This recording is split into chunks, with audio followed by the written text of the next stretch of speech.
అంటే మీరు అనొచ్చు మరి కొంతమంది ఫ్రెషర్స్ జాబ్ ఇస్తున్నారు కదా, మరి వాళ్ళకి ఎందుకు ఇస్తున్నారు పెద్ద కాలేజీ వాళ్ళకి? మరి వాళ్ళకి ఎక్స్పీరియన్స్ లేదు కదా, మరి వాళ్ళకి ఎందుకు ఇవ్వాలి? 30 లక్షలు 40 లక్షలు ఇస్తున్నారు కదా, మరి వాళ్ళు ఆ ప్లేస్లో కూడా ఎక్స్పీరియన్స్ ఉండి తీసుకోవచ్చు కదా, వీటికి ఎందుకు ఇవ్వాలి? దానికి రీజన్ ఏంటంటే ఈ పెద్ద పెద్ద కాలేజీలో ఉన్న వాళ్ళు ఏమవుతుందంటేనండి, వాళ్ళ స్టడీని ప్రాజెక్ట్ బేస్డ్ లెర్నింగ్ అంటారు దాన్ని, పీబీఎల్ అంటారు దాన్ని, ప్రాజెక్ట్ బేస్డ్ లెర్నింగ్ అంటారు దాన్ని, పీబీఎల్.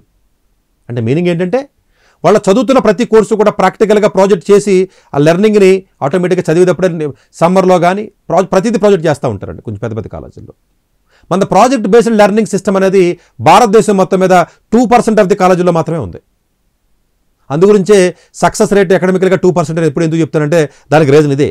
మీరు ఎందుకు సతీష్ గారు కొంచెం మంచి కాలేజీకి వెళ్ళమంటారో, జాబ్ చిన్న కాలేజీలో చదివితే రాదే అన్నదానికి ఆన్సర్ ఏంటంటే, చాలా సందర్భాల్లో చాలా విషయాలు చెప్పినప్పటికీ కూడా ఇప్పుడు సందర్భం వచ్చింది కాబట్టి మళ్ళీ చెప్తున్నాను నేను, ప్రాజెక్ట్ బేస్డ్ లెర్నింగ్ ఉండాలి. అంటే మీరు చదువుతున్న C++ చదివితే దానికి సంబంధించిన ప్రాజెక్ట్ చేయాలి, మీరు ఏదో చదివిన డేటా స్ట్రక్చర్ దానికి సంబంధించి ప్రాజెక్ట్ చేయాలి, ఇంకొకటి ఏదో చేస్తే ఒక ప్రాజెక్ట్ చేయాలి, ఒక రూపంతో ఏదో తయారు చేయాలి. ప్రాజెక్ట్ ప్రతి కోర్సుకి కూడా ల్యాబ్ అండ్ ప్రాజెక్ట్ని కానీ అటాచ్ చేయకపోతే, course with lab with project మీరు అటాచ్ చేయకపోతే మీకు ప్రాజెక్ట్ బేస్డ్ లెర్నింగ్ రాదు కాబట్టి మిమ్మల్ని ఎవడో తీసుకోడు. అందుగురించి ఇప్పుడు CVలో ప్రాజెక్ట్స్ ఏం చేసామని చెప్పి స్పెసిఫిక్గా అడుగుతున్నటువంటి పరిస్థితికి మార్కెట్ వచ్చేసింది. ఇప్పుడు నార్మల్ కాలేజీలో, ఎంసెట్ కాలేజీలోనో, డీమ్డ్ కాలేజీలోనో, నేను ఎక్కడో ఏదో రోడ్డు పక్కన ఉన్న కాలేజీలో చదువుతాను, నేను మల్లారెడ్డిలో చదువుతాను, అరోరాలో చదువుతాను, లేదా అక్కడ పోయి ఏదో శ్రీనిధిలో చదువుతాను, లేదా అక్కడికి పోయి ఏదో నేను ఏదో హైదరాబాద్లో సిద్ధార్థలో చదువుతాను, KLGలో చదువుతానంటే ఏది ప్రాజెక్ట్ నీ CVలో చూపించు ప్రాజెక్ట్ బేస్డ్ ఏం అంటే గూగుల్లోను వాటిలోనూ ఏఐలోనూ కాపీ కొట్టి రాసిన ప్రాజెక్ట్ కాదు, రియల్గా చేసిన ప్రాజెక్ట్స్ ఏంటనేది వాడు తెలుసుకునే పరిస్థితులు ఉంటారు. కంపెనీలకు అవగాహన ఉంది, ఏ కాలేజీ వాడు ఎలాంటి ప్రాజెక్టులు చేస్తాడన్న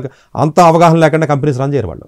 ప్రాజెక్ట్ బేస్డ్ లెర్నింగ్ ఉండాలి. అలాగే సమ్మర్లో జనరల్గా ఇంటర్న్షిప్స్ జాబ్స్ ఇప్పుడు అనొచ్చు, మరి ఎవరికి జాబ్లు ఇస్తున్నాడు సార్ మరి ఫ్రెషర్స్ కన్నా? దానికి ఇంకొక ఆన్సర్ ఏంటంటే, ఎవడైతే సెకండ్ ఇయర్ థర్డ్ ఇయర్ సమ్మర్లో జాబ్ ఇంటర్న్షిప్ చేస్తాడో వాడికే PPOs కింద కన్వర్ట్ చేస్తున్నారు. PPOs కన్వర్ట్ చేసి యొక్క కల్చర్ పెరుగుతుంది. PPOs అంటే ఈ యొక్క ప్రీ ప్లేస్మెంట్ ఆఫర్స్ అంటారు వీటిని. అంటే ఏంటి, ఎవరైతే సమ్మర్లో సెకండ్ ఇయర్లో కానీ థర్డ్ ఇయర్లో కానీ ఏ కంపెనీలో, గూగుల్, మైక్రోసాఫ్ట్ అనుకుందాం ఉదాహరణకి, అలా ఏ కంపెనీలో అయితే ఉద్యోగం చేస్తాడో వాడు ఉద్యోగస్తుడికి వీడికి నచ్చినట్లయితే వీడికి జాబ్ ఆఫర్ కింద కన్వర్ట్ చేస్తారు. ఆ కన్వర్షన్నే PPOs అంటారు.